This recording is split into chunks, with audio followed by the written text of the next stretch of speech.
సత్యనారాయణ గారు good morning అండి. నమస్కారం అండి. సత్యనారాయణ గారు మీ వాయిస్ డిస్టర్బెన్స్ వస్తూ ఉంది. మీ పక్కన టీవీ ఉన్నట్టు ఉంది, దయచేసి మ్యూట్ చేసి మాట్లాడండి. నమస్కారం అండి. ప్యానల్ వాళ్ళందరికీ నమస్కారం. బ్రహ్మనాయుడు గారు వెరీ గుడ్ మార్నింగ్. ఏంటి సత్యనారాయణ గారు, 3 పార్టీల అధినేతలు ప్రసంగాలతోటి ఏపీ హోరెత్తుతా ఉంది. మొత్తానికి ఎవరికి ప్రజా మద్దతు లభిస్తుంది అనుకోవచ్చు? ఒక పక్క టీడీపీ, జనసేన, బీజేపీ కూటమికా, లేకపోతే వైఎస్ఆర్ కాంగ్రెస్ పార్టీకా? నమస్కారం బ్రహ్మనాయుడు గారు, వినపడుతుందా? వినిపిస్తుంది, కంటిన్యూ చేయండి వినిపిస్తుంది. ప్యానల్ లో ఉన్న వాళ్ళందరికీ కూడా నమస్కారం. మనకున్న మీడియా సమాచారం ప్రకారం 3 వైపుల అధినేతలు మాటల యుద్ధం ఇంకా తీవ్ర స్థాయికి రాలేదని చెప్పాలి. ఎందుకంటే ఇప్పుడే స్టార్ట్ అయింది, 1 వీక్ అయింది. మెయిన్ గా మనం చూడవలసింది, జగన్మోహన్ రెడ్డి గారు రాబోయే ఎలక్షన్ లో నమ్ముకున్నది వాలంటరీ వ్యవస్థ మీద. మన అవునన్నా కాదన్నా. ఎందుకంటే ప్రతి 50 హౌసెస్ కి ఒక వాలంటరీ వ్యవస్థని ఆయన ఏర్పాటు చేసుకున్నారు under governance of government of AP. ఇక్కడ సమస్యల్లో ఏంటంటే వాలంటీర్స్ ఎందుకు రిజైన్ చేస్తున్నారు అనే దాంట్లోనే మొన్న కూడా నేను గత డిబేట్ లో కూడా చెప్పాను. ఇప్పుడు అందరూ కూడా ఒక రకమైన మాటల యుద్ధంతో ఉంటుంటే జగన్మోహన్ రెడ్డి గారు పాప కింద నీళ్ళలో వాలంటరీ వ్యవస్థ మీదే నమ్ముకున్నారు ఆయన, అవునన్నా కాదన్నా.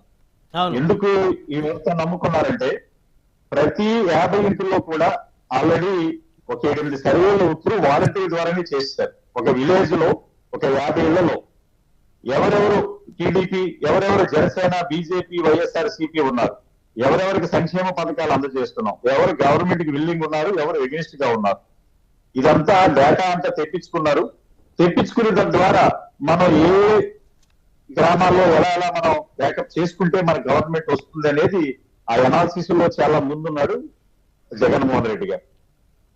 చంద్రబాబు నాయుడు గారు రోడ్ షేర్ చేసినా, పవన్ కళ్యాణ్ గారు చేసినా, ఇప్పుడు పవన్ కళ్యాణ్ గారు ఉన్నారు. ఇప్పుడు పిఠాపురంలో ఎక్కువ శాతం ఆయన స్పెండ్ చేయకపోతే అక్కడ ఉన్న ప్రజలకి కొన్ని ఇబ్బందికరమైన పరిస్థితులు వస్తాయని అలాగే లోకేష్ ఉన్నారు, మంగళగిరికి పరిమితం అయిపోయారు.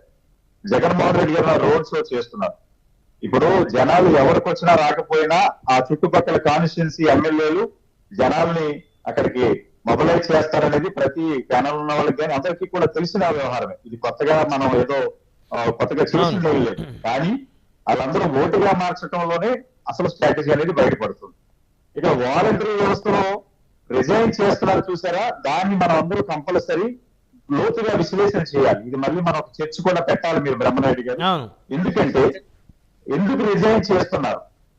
అటు వైసీపీ చాలా మంది రిఫ్యూజ్ చేస్తున్నారు, 75% రిఫ్యూజ్ చేశారు. అక్కడికి వస్తున్నారు, మధ్యలో డిస్టర్బ్ చేయకండి.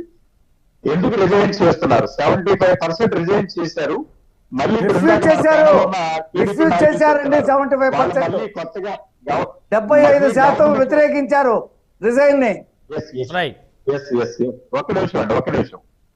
ఇప్పుడు రిజైన్ చేసిన వాళ్ళందరికీ గవర్నమెంట్ ఎంప్లాయీస్ ని మళ్ళీ గవర్నమెంట్ వస్తే నేను ఒక జీవోతో మళ్ళీ మీ అందరినీ బ్యాక్ తీసుకుంటానంటాం కూడా చట్ట విరుద్ధమే. ఎందుకంటే ఒక గవర్నమెంట్ ఎంప్లాయీగా మనం అపాయింట్ చేసిన తర్వాత, రిజైన్ చేసిన తర్వాత మళ్ళీ అపాయింట్మెంట్ చేస్తే ఇది మన ఏదో గవర్నమెంట్ ఆఫీసర్ వచ్చి ఎమ్మెల్యేగా పోటీ చేసి మళ్ళీ అతను ఓడిపోతే మళ్ళీ అతను పోస్ట్ అతనికి ఇచ్చే వ్యవహారం కాదు ఇది.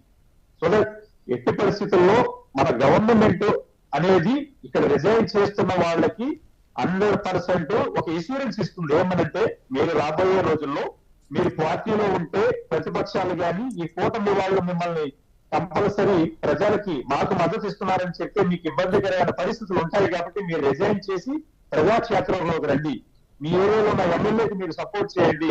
ఆఫ్టర్ గెటింగ్ ది గవర్నమెంట్ మళ్ళీ మిమ్మల్ని రీబ్యాక్ చేస్తామన్న ఆలోచన వాళ్ళు వీళ్ళు రిజైన్ చేస్తున్నారు తప్ప వాళ్ళకి వేరే ఉద్దేశాలు లేవు. మనకున్న మీడియా సమాచారం ప్రకారం ఒక పొలిటికల్ గా వీళ్ళకి ప్రతి నెల కొంత అమౌంట్ ని స్థానిక ఎమ్మెల్యే ఎవరైతే ఇప్పుడు ఎమ్మెల్యే క్యాండిడేట్ ఉన్నారో వాళ్ళు రెమ్యూనరేషన్ చేస్తున్నారు. మన దగ్గర సమాచారం కూడా ఉంది. దీని వల్ల ఒక గవర్నమెంట్ వ్యవస్థ ఎప్పుడైతే ప్రస్తుతం ఉన్న గవర్నమెంట్ కి సపోర్ట్ చేస్తూ వస్తుందో రాజకీయ మనుగడ రేపొద్దున టీడీపీ ఉండదు. కాబట్టి చంద్రబాబు నాయుడు గారు ఏమంటున్నారు, వాలంటీర్ వ్యవస్థ నేను కంటిన్యూ చేస్తా అంటున్నారు. రేపు దీన్ని కూడా వాడుకుంటారు కదా, రేపు జనసేన వాడుకుంటుంది కదా.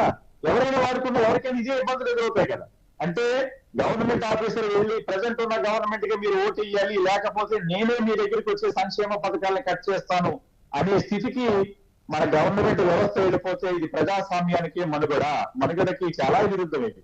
అందుకని వీళ్ళందరూ ఇలా కొట్లాటలో ఉంటే సైలెంట్ గా జగన్మోహన్ రెడ్డి అంత టీం కూడా ఈ వాలంటరీ వ్యవస్థ మీద 100% ఓట్స్ పెట్టుకున్నారు.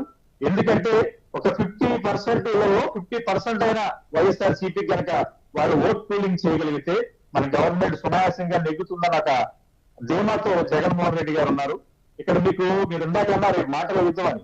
ఆయన యుద్ధాన్ని రసవత్తంగా చేస్తూ బస్సు యాత్రలతో లేదా మామూలుగా రోడ్ షోలు చేస్తూ, కానీ సైలెంట్ గా ఊళ్ళలో, పల్లెటూరులో, గ్రామాల్లో, పట్టణాల్లో ఇక్కడ రఫీ గారు చెప్పినట్టు వాలంటరీ వ్యవస్థ 75% వన్ సైడ్ ఫేవర్ గా గవర్నమెంట్ కి చూపించడం ఇది ఒక రాజకీయ పార్టీగా కానీ ప్రజాస్వామ్యాన్ని విశ్వసించే ఒకరు కూడా. నేను వాలంటీర్ వ్యవస్థ 70% జగన్మోహన్ రెడ్డి చెప్పినట్టు రాజీనామాలు చేయట్లేదు అని చెప్తున్నా.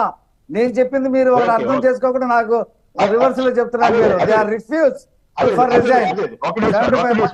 రఫీ గారు ఒక్క నిమిషం.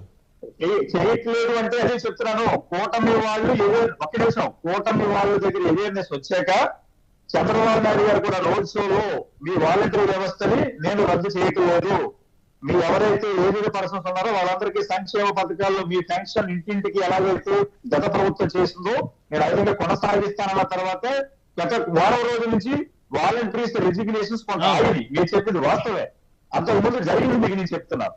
కానీ ఈ రిజైన్ చేయటం, మళ్ళీ వీళ్ళందరికీ గవర్నమెంట్ తరఫున మళ్ళీ పోస్టులు ఇస్తానంటే మాత్రం ఇది చట్ట వ్యతిరేకం.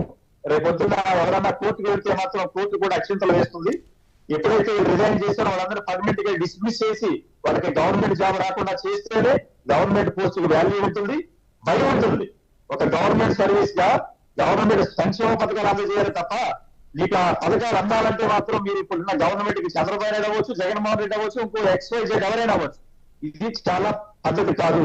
ఎందుకంటే సుప్రీంకోర్టు కానీ లేకపోతే ఎన్నికల కమిషన్ కూడా గత ఎలక్షన్ లో కానీ ఈ ఎలక్షన్ లో కూడా వాలంటీర్స్ డైరెక్ట్ గా ఇన్వాల్వ్మెంట్ అవుతున్నారు ఓట్ పోలింగ్ లో అని వాళ్ళు ఖచ్చితమైన ఆదేశాలు ఇచ్చింది. ఈసారి కూడా పెద్ద ఎత్తున జగన్మోహన్ రెడ్డి గారిని నమ్ముకున్న ఏకైక అస్త్రం ఆయన సంక్షేమ పథకాలు ఒక పక్క అయితే వాలంటీర్ వ్యవస్థ. ఇది ఎప్పటికీ కూడా మంచిది కాదు. దీన్ని నమ్ముకోవడం వల్ల ఇంకా ప్రతిపక్షం కాదు, స్వపక్షం కాదు, ఏ పక్షాలు ఉండవు. ఇంకా వైనాడు 175 అంటే అర్థం ఏంటి? మొత్తం వాలంటీర్ వ్యవస్థ అంతా కూడా సపోర్ట్ చేసి జగన్మోహన్ రెడ్డి గారు గెలిపిస్తారా? మన ప్యానల్ లో ఉన్న వాళ్ళు కూడా ఆలోచించండి. ఆయన సంక్షేమ పథకాలు చేశారు, సరే అందుతున్నాయి, అందుకప్పుడు ఎంతవరకు వాళ్ళ లిమిటేషన్స్ ఉండాలో అంతవరకు ఉండాలి తప్ప ప్రతి వాలంటీర్కి మనకున్న మీడియా సమాచారం 8 వాటర్ లిస్టులు ఇచ్చారు. బ్రహ్మనాయుడు గారు వింటున్నారా? 8 వాటర్ లిస్టులు ఇచ్చారు. 8 వాటర్ లిస్టు 12 తెలుసా? ఒక వాలంటీర్ లిస్ట్ ఏమో ఎవరు టీడీపీ 80 ఆ 50 హౌసెస్ లో ఎంతమంది టీడీపీకి విలువగా ఉన్నారు, జనసేనకి ఎంతమంది ఉన్నారు, వైఎస్ఆర్ మన టీడీపీకి ఎంతమంది ఉన్నారు, బీజేపీకి ఎంతమంది ఉన్నారు అనేది లిస్ట్ అవుట్ చేసి ఆల్రెడీ ఐటాక్ టీమ్ కి పంపించారు. తద్వారా వాళ్ళు ఎవరెవరిని మన వైపు లాక్కోవాలి, ఏమేమి ప్రలోభాలు పెట్టాలనేది ఇంత వ్యవస్థని మనం బ్రతుకు పెట్టిస్తే ప్రజాస్వామ్యం అనేది కష్టం. ఒక ప్రజాస్వామ్యంలో ప్రతి ఓటర్కు నేను సంక్షేమ పథకాలు తీసుకున్నా, నాకు నచ్చితే నేను ఆ గవర్నమెంట్ కి వేస్తాను, నచ్చకపోతే ఎవరొకరికి వేస్తాను. ఆ స్వేచ్ఛ నాకు ఉండాలి. వాటర్ నన్ను ఒకరు ప్రలోభ పెట్టడానికి రైట్ లేదు. ఇదే ఓటుకున్న విలువ.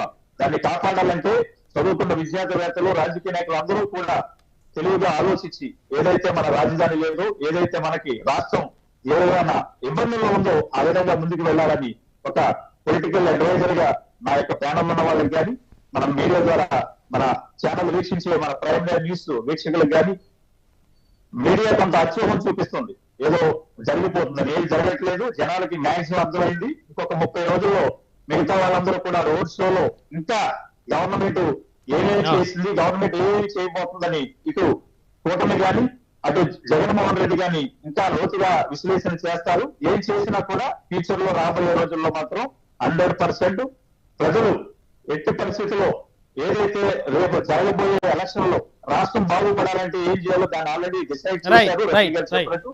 ఆ విధంగా ముందుకు వెళ్తారని మీ అందరికీ తెలియజేస్తూ ప్యానల్ ఉన్న వాళ్ళందరికీ మరొకసారి నమస్కారం. ధన్యవాదాలు సత్యనారాయణ గారు అందుబాటులోకి వచ్చినందుకు. మనతోటి జగదీష్ గారు ఉన్నారు, రాజకీయ విశ్లేషకులు.